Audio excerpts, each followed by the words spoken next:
India में कुछ ऐसे फोर्ट्स हैं जहां सनसेट के बाद एंट्री लीगली बैंड है। आखिर क्यों? ये सिर्फ सुनी सुनाई कहानियां नहीं है। इन जगहों पर गवर्नमेंट की ऑफिशियल वार्निंग्स सच में एग्जिस्ट करती हैं। आज हम इन्हीं रहस्यमयी किलों की गहरी छानबीन करने वाले हैं। हम इनकी हिस्ट्री, इनके राज और इन पर लगे स्ट्रिक्ट बैन्स की पूरी असलियत को डिटेल में समझेंगे।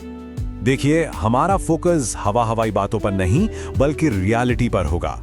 एक डॉक्यूमेंट्री स्टाइल इन्वेस्टिगेशन के जरिए हम ये समझने की कोशिश करेंगे कि आखिर क्यों ये शानदार इमारतें रात होते ही फॉरबिडन जोन्स बन जाती हैं। तो शुरुआत करते हैं पहले हिस्से से, द रियल हिस्ट्री, असली इतिहास, शक्ति और खून के स्मारक। शुरुआत में ये किले भूतिया बिल्कुल नहीं थे, बल्कि ताकत का प्रतीक थे। इस टाइमलाइन को देखिए। 11th से 13th सेंचुरी के बीच काकातिया वंश में गोलकोंडा का मिट्टी का किला बनाया।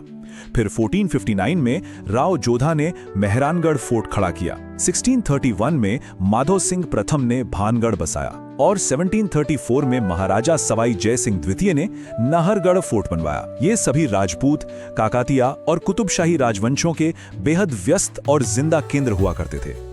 भानगढ़ का नाम सुनकर अक्सर लगता है कि ये हमेशा से एक खंडर ही था, है ना? पर आर्कियोलॉजिकल एक्सकवेशंस बिल्कुल अलग कहानी बताती हैं। यहाँ की खुदाई में शानदार महल, बावलियां और जटिल मंदिर मिले हैं। इसका मतलब ये अपने वक्त का एक बेहद समृद्ध और स्ट्रेटेजिकली इंपॉर्टेंट शहर था, कोई गोस्ट टाउन नहीं। लेकिन एक सच ये भी है कि इन किलों की नींव में कुर्बानियां शामिल हैं। जैसे जोधपुर के मेहरानगढ़ फोर्ट को ही ले लीजिए। इतिहास कहता है कि किले की सफलता और समृद्धि सुनिश्चित करने के लिए राजा राम मेघवाल नाम के एक व्यक्ति ने खुद को जिंदा चुनवा लेने की दर्दनाक कुर्बानी दी थी। तो हाँ, इन दीवारों ने सच में खून और बलिदान देखा है। अब आते हैं दूसरे हिस्से पर, इकोज ऑफ द डेड, अतीत की गूंज, लोक कथाएं और खौफ। जैसे जैसे वक्त बीता, इन्हीं किलों का शानदार इतिहास डरावनी कहानियों में बदलता चला गया। भानगढ़ के बारे में लोग कहते हैं कि किसी तांत्रिक ने राजकुमारी के ठुकराए जाने पर इस पूरे किले को तबाह होने का श्राप दे दिया था। नाहरगढ़ में सुनने को मिलता है कि राठौड़ राजकुमार नाहर सिंह भूमिया की आत्मा भटकती है। और गोलकोंडा में तो यहाँ तक दावा किया जाता है कि रात के अंधेरे में पुराने सैनिकों की आत्माएं आज भी दीवारों पर पहरा देती हैं। अब जो इस स्लाइड पर है वो और भी रोंगटे खड़े कर देने वाला है। पुणे के शनिवार वाड़ा के बारे में कहा जाता है कि आज भी जब चांद पूरा होता है तो वहां से एक छोटे बच्चे की दर्दनाक चीख सुनाई देती है, काका मला वाचवा, यानी चाचा मुझे बचाओ। ये चीख उसी राजकुमार नारायण राव की मानी जाती है जिसकी इस किले के अंदर बड़ी बेरहमी से हत्या कर दी गई थी। ऐसी ही एक खौफनाक लेजेंड हैदराबाद के गोलकोंडा फोर्ट की भी है। लोगों का मानना है कि 7वें सुल्तान की बेहद खूबसूरत नर्तकी तारामाती की आत्मा आज भी वहां मौजूद है। सन्नाटे भरी रात में वहां की बारादरी के खाली कॉरिडोर्स में उसके घुंघरुओं की आवाज गूंजती हुई महसूस होती है।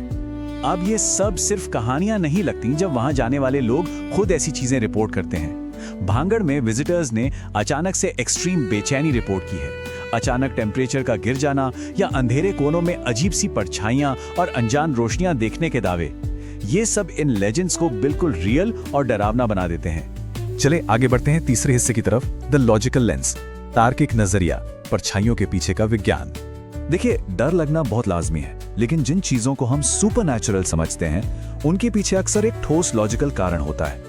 एक तरफ हमारी मिथ्स हैं, जैसे श्राप, भूतिया सैनिक और भटकती आत्माएं, और दूसरी तरफ है हकीकत, जैसे किले के कॉम्प्लेक्स अकूस्टिक्स, हवा के चलने का खास तरीका, रात में आवाजें निकालने वाले जंगली जानवर और सदियों पहले हुई रिसोर्सेज की भारी कमी। पुराने जमाने की इंजीनियरिंग वाकई कमाल थी।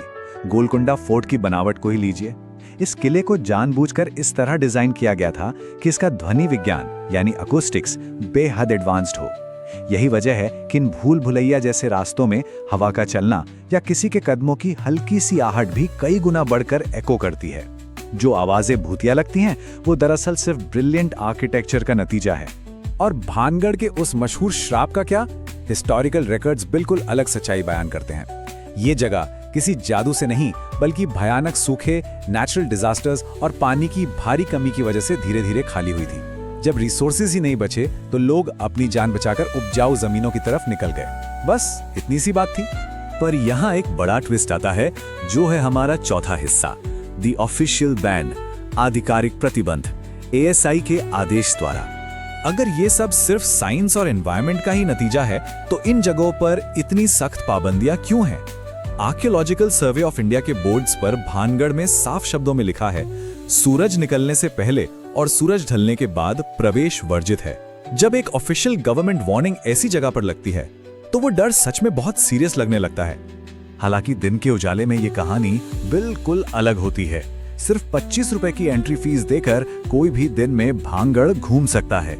सच तो ये है कि इसी डरावने इतिहास की वजह से ये डार्क टूरिज्म का एक बहुत बड़ा हॉटस्पॉट बन चुका है, जहां लोग दूर दूर से आते हैं। लेकिन इस रात के बैन का एक बहुत ही प्रैक्टिकल कारण है। असल में ये कदम किले को वैंडलिज्म यानी तोड़फोड़ से बचाने, ओवर टूरिज्म को मैनेज करने और सबसे जरूरी, लोगों को इन अंधेरे टूटे फूटे खंडों में चमगादड़ों, जंगली जानवरों और गहरे गड्ढों से सुरक्षित रखने के लिए उठाया गया है। ये एक बस कंजर्वेशन और सेफ्टी का तरीका है। और यही हमें ले आता है अपने आखिरी हिस्से पर, वी अनसॉल्व्ड मिस्ट्री, अनसुलझा रहस्य। तो क्या इन सब कहानियों का रहस्य पूरी तरह सुलझ गया है? साइंस, आर्कियोलॉजी और इतिहास ने हमें बेशक बहुत से लॉजिकल जवाब दिए हैं, लेकिन इन खौफनाक कहानियों ने हमारे कल्चर और इन किलों की दीवारों पर जो गहरा असर छोड़ा है, उसे मिटाया नहीं जा सकता। इतिहास और लोक कथाएं दोनों आज भी इन खंडरों की परछाइयों में एक साथ जिंदा हैं। तो आखिर में सवाल यही बचता है, इन अंधेरों में छिपी असली सच्चाई क्या है? सच क्या है, ये आज भी शायद कोई नहीं जानता। और क्या पता, कुछ जगह ऐसी हैं जो सदियों बाद भी, आज भी कभी पूरी तरह से खाली नहीं होती।